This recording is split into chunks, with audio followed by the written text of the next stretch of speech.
Hello everyone. Today I'm going to show you how to build a loop on the pattern sequencer in the Juno DS. So let's get started. Now first, you're going to click the pattern sequencer button and it will light up red, and this will take you to the pattern sequencer.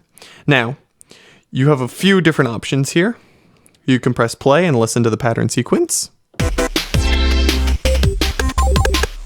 Now this one is already built in to the Juno, but you want to build your own. So what you're going to do is you're going to take this little white box, whatever that's around you've selected. So you want to go over and select preset or PRST.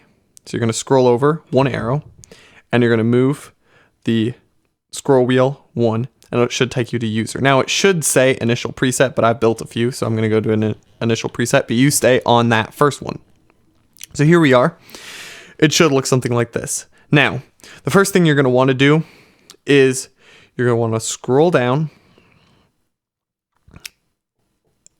to count in. Now, this is very important. If you do not do this, you will not be able to record. And what you're going to do is you're going to turn it on. So this will pretty much allow you to record. So I like it at wait note. Now, this means when I press record, this button here to record the sound in, it will wait until I hit a note to start recording, but it will still count me in. Or you can do measure countings, but I'm going to go to wait note. Now I'm going to scroll up,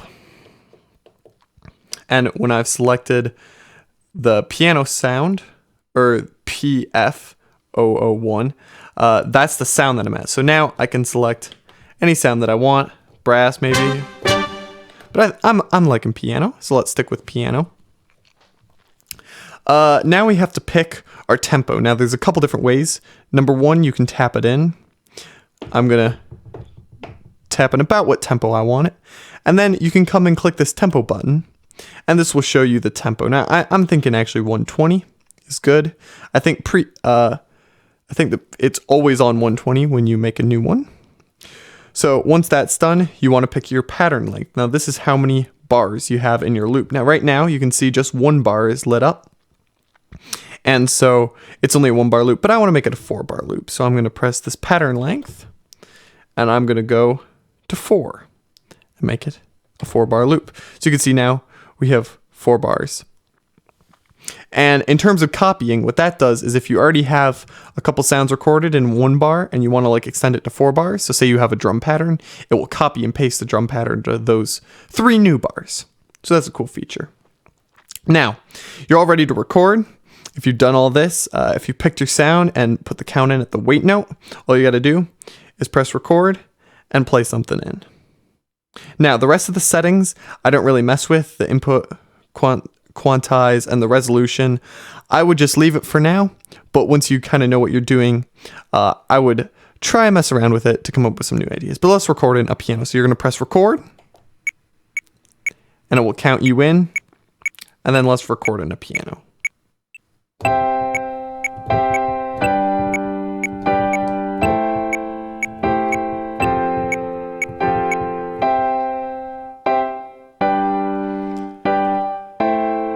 So I used a pedal, and for some reason it kind of messes up a little bit, messes the audio up, but you get an idea of the piano, and you can see it's playing the pedal now.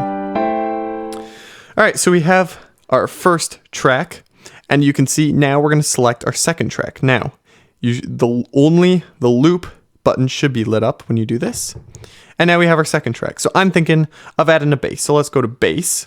So as long as your white cursor is over the instrument, you can click bass. And now I'm just going to find a good bass. There we go. We got a nice pick bass. And so let's record that in. Again, exact same process. You're going to press record and play it back.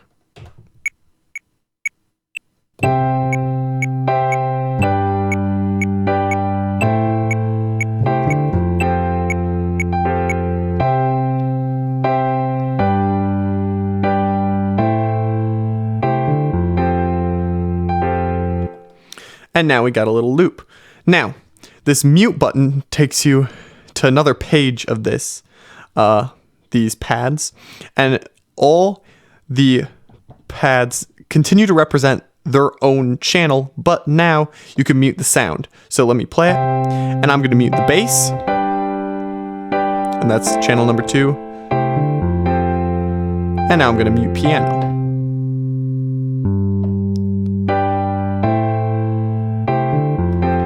And so you can mute and bring in and bring out sounds. Now, if you want to go back to the loop, so that's how you select the loop menu. So that's how you select like the different sounds. You're going to just press mute and it'll take you right back to loop. And I'm going to select track number 3. Now for this, I'm thinking let's add some strings. So let's go up, add a nice string section.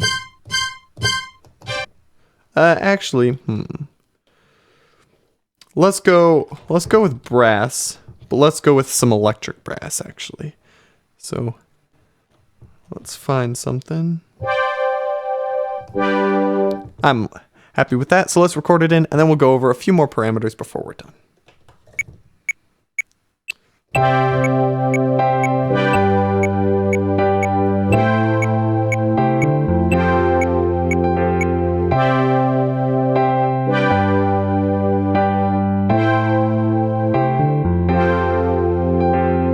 So there we go, we got our brass in, and you can see it's on channel number 3.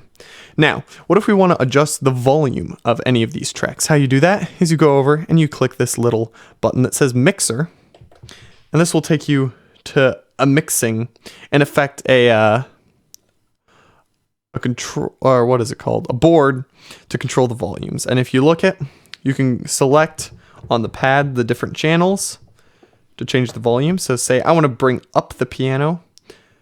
I can bring it up to 112, but I want to bring down the bass. So you can either go over by that or just click 1 and 3. And we're going to bring down the bass a little bit, or sorry, the brass. And maybe we'll leave the bass the same. But you can also do some panning. So if you use the up arrow, now you're selecting the panning. And let's say I want the synth brass panned a little bit.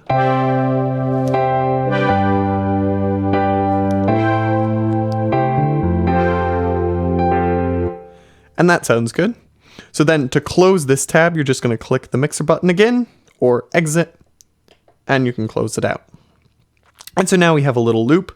We can play it back. This button zooms it to the beginning.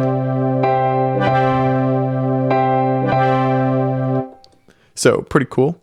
Now, let's say you want to save your song. All you got to do is click this right button. And now you got to name it.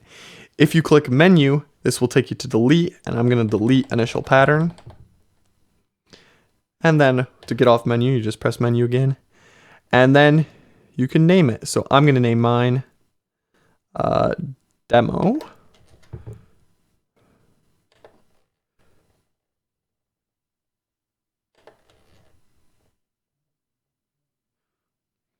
And then you're going to press right again. And this is going to take you to a menu where you can select exactly where you're going to save it. And as you can see, I've saved a lot. But if you're just starting out, I would save it in the first bank if this is your first loop. And so after that, you just press enter. And here we'll go down and save it in a blank